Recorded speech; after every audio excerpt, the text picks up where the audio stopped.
সম্মানিত প্রিয় বন্ধুরা, আপনি কি কখনো ভেবে দেখছেন যারা আজকে সমাজে কোটিপতি, তারা দিন যত যাচ্ছে ততই তারা আরও কোটিপতি থেকে আরও বিলিয়ন মিলিয়ন হয়ে যাচ্ছে, কিন্তু আর বাকি মানুষগুলা প্রতিনিয়ত পরিশ্রম করে মাসের পর মাস, বছরের পর বছর পরিশ্রম করে তারা শুধু তাদের প্রতিদিনের জীবন জীবিকা নির্বাহ করতেছে। এটার রহস্য কোথায়? আমরা আমাদের লাইফস্টাইলের মধ্যে কিছু মারাত্মক স্বার্থটা আমরা ভুল করার কারণে আমরা কখনো কোটিপতি হতে পারতেছি না বা অর্থনৈতিকভাবে স্বাবলম্বী হতে পারতেছি না। সেই ভুলগুলো নিয়েই আজকে ভিডিওটি তৈরি করছি। চলুন আমরা যে মারাত্মক যে ভুলগুলো করি তার মধ্যে 1 নম্বর ভুল, আমাদের যখন ইনকাম বেড়ে যায় তখন আমরা খরচের পরিমাণটা আমরা বেড়ে দিই। এটা আমাদের জন্য একটা ভুল।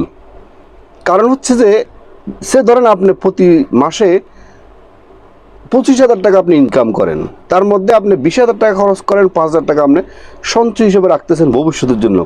এখন হঠাৎ করে আপনার বেতন হয়ে গেল 30,000 টাকা। এখন আপনি কি করলেন? ওই 5,000 টাকায় আপনি রাখলেন আর আপনার 25,000 টাকা খরচ করে ফেললেন। অর্থাৎ আপনার 5,000 টাকা স্যালারি বাড়ার কারণে আপনার নিজের লাইফস্টাইলে আপনার খরচটা আপনি বেড়ে ফেললেন। এটা ঠিক না। এটার কারণে আমরা কখনো টাকা পয়সা জমাইতে পারতেছি না এবং আমরা ভবিষ্যতের জন্য আমাদের কোনো ফান্ড বড় হচ্ছে না এবং আমরা কোটিপতি হওয়ার আমাদের পক্ষে সম্ভব হচ্ছে না। তাহলে যে 5,000 টাকা আপনার বাড়তি ইনকাম হলো, আপনি এই বাড়তি 5,000 টাকা সহ আপনাকে সঞ্চয় করার আপনাকে সিদ্ধান্ত নিতে হবে। তাহলে আপনি আপনার অবস্থার আপনি পরিবর্তন করতে পারবেন। অর্থাৎ আপনার যে কোনো কারণে আপনি বোনাস পেতে পারেন, যে কোনো কারণে আপনার ব্যবসা বাণিজ্য বৃদ্ধি হতে পারে, যে কোনো কারণে আপনার স্যালারি বৃদ্ধি হতে পারে, কিন্তু আপনার যে খরচটা এটাকে বাড়ানোর কোনো প্রয়োজনীয়তা মনে করবেন না। এটাকে আপনি একটা লিমিটেশনের ভিতরে রাখবেন, এটাকে কন্ট্রোল করার চেষ্টা করবেন। দেখেন, আপনি যখন খরচ করবেন সবসময় একটা জিনিস খেয়াল রাখবেন, আপনি যে প্রতিদিন যে খরচটা করতেছেন বা মাসিক যে খরচটা করতেছেন, এই খরচটা কি আপনার খুবই প্রয়োজন নাকি আপনার ইচ্ছা? কখনো ইচ্ছাকে কখনো কাজে লাগবেন না। আপনার প্রয়োজন যদি হয়ে থাকে তাহলে আপনি জিনিসটা কিনবেন, আর যদি আপনার প্রয়োজন না হয়, আমরা কিন্তু ইচ্ছার কারণে আমরা অনেক বেশি টাকা পয়সা নষ্ট করে ফেলতেছি, আমরা সঞ্চয় করতে পারতেছি না। দেখা যাচ্ছে মাস শেষ হওয়ার পূর্বেই আমরা অর্থনৈতিকভাবে ক্রাইসিসে পড়ে যাই, সঞ্চয় রাখা তো দূরের কথা। তাহলে আমরা যদি এভাবে চলতে থাকি তাহলে আমরা কখনো অর্থনৈতিকভাবে স্বাবলম্বী কখনো হতে পারবো না। অর্থাৎ এখন থেকে আপনার একটা সেট আপ করবেন যে আপনার স্যালারি বাড়বে, ইনকাম বাড়বে, কিন্তু আপনার খরচ আপনার কন্ট্রোল করতে হবে। খেয়ে দিয়ে যদি কোনো আমাদের টাকা পয়সা বেঁচে থাকে তাহলে আমরা সঞ্চয় করি, এটা আমাদের একটা ভুল। কখনো খাওয়া পড়ার পরে কখনো সঞ্চয় করবেন না। অর্থাৎ আগে আপনি কত টাকা সঞ্চয় রাখবেন এটা সিদ্ধান্ত নিয়েছেন, আগে সঞ্চয় রাখবেন, তারপর বাকি যে টাকা থাকবে সেখান থেকে আপনার প্রয়োজন যেটা সেটা আপনি খরচ করবেন। তাহলে দেখবেন যে আপনার অতি সহজে আপনি নিজেকে কন্ট্রোল করতে পারবেন এবং দেখবেন যে আপনি এভাবে 1 বছর চলে দেখেন, তাহলে দেখবেন যে আপনার অর্থনৈতিক অবস্থা কোথায় গিয়ে দাঁড়াইছে আপনি নিজে কল্পনা করতে পারবেন না। 2 নম্বর, ঋণ করে বা লোন করে কখনো ভোগ বিলাসিতা করবেন না। এটা কিন্তু আমরা করতেছি। আমার একটা মোবাইল প্রয়োজন আছে বা আমার একটা হুন্ডা কিনবো, একটা প্রাইভেট কার কিনবো, আমরা কি করি? আমরা লোন করে ফেলি। এই কাজটা কখনো করবেন না। যারা অর্থনৈতিকভাবে প্রতিষ্ঠিত হয়েছে, আমি তাদের বই পড়ে আমি যেটা জানতে পারছি, বুঝতে পারছি, তারা কখনো লোন করে তারা ভোগ বিলাসিতার প্রয়োজন, আপনি যে জিনিসটা একটা গাড়ি কিনলেন, একটা মোবাইল কিনলেন, এটা কিন্তু আপনাকে ভবিষ্যতে কোনো ইনকাম দিবে না। এটা আপনার প্রয়োজনে কিনছেন বা স্বাদে শখে কিনছেন, তাহলে আপনি এটা যখন আপনি লোন করে কিনবেন তখন আপনার একটা মাথার মধ্যে একটা বোঝা আপনি নিয়ে নিলেন। তো সুতরাং আপনার যাই আছে তা দিয়ে আপনি আপনার আসবাবপত্র কিনেন। কখনো লোন করি, কখনো পরিবারের আসবাবপত্র বা আপনি নিজের প্রয়োজনীয় একটা মোবাইল, একটা ঘড়ি, একটা শার্ট, একটা ফ্যান, একটা বা অনেক সময় কী করে, এখন মানুষ বিদেশ পর্যন্ত ভ্রমণ করতে দেয়, কখনো লোন করে। এসব কখনো করবেন না। এখান থেকে আপনাদেরকে বেরিয়ে আসতে হবে। শুধুমাত্র লোন করবেন কখন? লোন মানুষকে অবশ্যই করতে হবে। লোন করবেন, ওই লোনের টাকা দিয়ে যদি করে আপনার ফিউচারে যদি কোনো ব্রাইট হয়, ফিউচার যদি কোনো উন্নত হয়, যেমন বড় বড় যারা প্রতিষ্ঠিত ব্যবসায়ী বা অর্থনৈতিকভাবে যারা আজকে স্বাবলম্বী, তারা সবসময় এই ব্যবসার প্রয়োজনে তারা লোন করত। সেই টাকা দিয়ে তারা তাদের পরিবার মেনটেন করতো, সঞ্চয় করতো, আরও ব্যবসা বৃদ্ধি করতো এবং লোন পরিশোধ করতো। তো সুতরাং কখনো ভোগ বিলাসিতার জন্য কখনো লোন করবেন না। 3 নাম্বার, একটি ইনকামের উপরে কখনো নির্ভরশীল হবেন না। একটি ইনকামের উপরে নির্ভরশীল হলে আপনার জীবন কখনো উন্নতি করতে পারবেন না। সে ধরেন আপনি একটা চাকরি করতেছেন, 20,000 টাকা বা 50,000 টাকা একটা চাকরি করতেছেন, কোনো কারণে আপনি সেখানে অসুস্থ হয়ে গেলেন বা অ্যাক্সিডেন্ট হলেন, তাহলে আপনার পরিবারটা কীভাবে চলবে?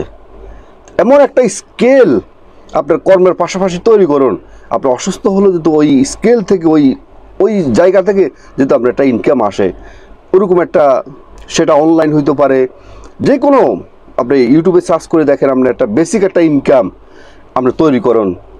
কখনো যারা অর্থনৈতিকভাবে প্রতিষ্ঠিত তারা কখনো একটা ইনকামের উপরে তারা কখনো নির্ভর হতো না। একটা ইনকামের উপরে নির্ভরশীল হওয়া মানে নিজেকে তার ভবিষ্যৎ ধ্বংস করে দেওয়া। অর্থাৎ আপনি যাই করেন, যদি ব্যবসা করেন তাহলে অন্য একটা সাইড কিছু একটা করার চিন্তা করেন, যদি চাকরি বাকরি করেন তাহলে অন্য একটা বিজনেস বা ছোটোখাটো যে কোনো একটা বিষয় সাথে আপনি ইনভলভ হয়ে যান, তাহলে আপনার জীবনটা সুন্দর করতে পারবেন।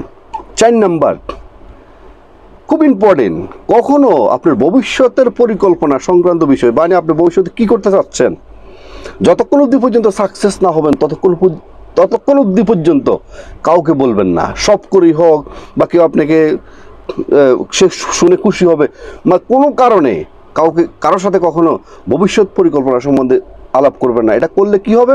এতে আপনার ক্ষতি হবে। এই স্বার্থপর দুনিয়া কখনো চায় না যে আপনি উন্নতি করেন। আপনার পরিকল্পনার কথা শুনে সে ভিতরে ভিতরে জ্বলবে, আপনাকে সে ডিমোটিভেট করার জন্য চেষ্টা করবে এবং আপনাকে নিরুৎসাহিত করার জন্য চেষ্টা করবে। সো কখনো ভবিষ্যৎ পরিকল্পনা সম্বন্ধে কাউকে কখনো বলবেন না। 5 নাম্বার, কখনো সময় নষ্ট করবেন না এবং দেরি করি কখনো কোনো কাজ করবেন না। যে ঠিক আছে আজকে কালকে করবো না, ঠিক আছে সব কিছু ঠিকঠাক করি, আরও একটু মজবুত হোক, সব কিছু মিলিয়ে তারপর কাজ শুরু করবো, এরকম কোনো সিদ্ধান্ত নেবেন না। আজকের কাজ আপনি আজকেই শুরু করে দিবেন, আজকের কাজ আজকে শেষ করবেন। এরকম মেন্টালিটি যখন আপনার ভিতরে তৈরি হবে, তাহলে আপনি আপনার জীবনে অর্থনৈতিকভাবে স্বাবলম্বী হতে পারবেন। 6 নাম্বার, ভুল সঙ্গ আপনাকে ত্যাগ করতে হবে।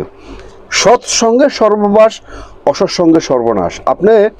আমরা কি করি, আমরা কিছু ভুল বন্ধু বান্ধব আত্মীয় স্বজন থাকার কারণে আমরা আমাদের লাইফে কখনো আমরা প্রতিষ্ঠিত হতে পারতেছি না। দেখা যাচ্ছে হয়তো আপনি আমাকে বলতে পারেন যে আমার আগে থেকে আমার অনেক বন্ধু বান্ধব আছে, ঠিক আছে, আপনি কাউকে বাদ দেওয়ার প্রয়োজন নেই। শুধু আপনি এটাকে বিচার বিশ্লেষণ করবেন, সেটা হলো আপনার জীবনের ভবিষ্যতের পরিকল্পনার মধ্যে কেউ যদি বাধা হয়ে যায়, সেটা যেই হোক, তার সাথে আপনি সময় কমিয়ে দিবেন, তার থেকে আপনি দূরত্বতা বজায় রাখবেন। যদি আপনি তার থেকে দূরত্বতা বজায় না রাখেন, তাহলে আপনাকে সে আপনার কাজের মধ্যে ডিমোটিভেট করে ফেলবে। 7 নম্বর এবং সর্বশেষ, নিজের নিয়ন্ত্রণ, কখনো অন্যের উপরে কখনো হাত তুলে দিবেন না। ঠিক আছে, আপনি অন্যের সাথে পরামর্শ করবেন, 10 জনের সাথে পরামর্শ করবেন, বেলার শেষে সিদ্ধান্ত নেবেন আপনি নিজে একা। ওই সিদ্ধান্তক্রমে যদি আপনি হেরে যান, তাহলে আপনি সেখান থেকে কিছু শিখবেন। আর যদি জিতে যান, তাহলে আপনার জীবনে আরও নতুন নতুন দিগন্ত আপনার খুলে যাবে। কিন্তু আপনি যদি মানুষের থেকে পরামর্শ নিয়ে সেভাবে যদি আপনি কাজটাকে পরিচালনা করেন, তাহলে সেখানে আপনার ক্ষতিগ্রস্ত হওয়ার সম্ভাবনা আছে। আপনি যে কাজটা করতে যাচ্ছেন, সেটা আপনার নিজ থেকে খুব 100% একনিষ্ঠভাবে আপনি করার জন্য খুব উত্তেজিত অবস্থায় আপনি সিদ্ধান্ত নিয়েছেন। কিন্তু আপনি যখন অন্য মানুষের কাছে গিয়ে পরামর্শ চাইতে যাবেন, সে তার মতো করে পরামর্শ দিব, তার ভাবনা অনুযায়ী সে পরামর্শ দিব। আপনার ভাবনা, আপনার আবেগ, আপনার অনুভূতি সে মূল্যায়ন করে সে কখনো আপনাকে পরামর্শ দিবে না, তার মতো করে সে পরামর্শ দিবে। এতে করে আপনার ক্ষতি হইতে পারে। অন্যর উপরে নির্ভরশীল হয়ে ইতিহাস সাক্ষী আজকে অনেক মানুষ ব্যবসা বাণিজ্য লস খেয়েছে, পারিবারিকভাবে দেউলিয়া হয়ে গেছে।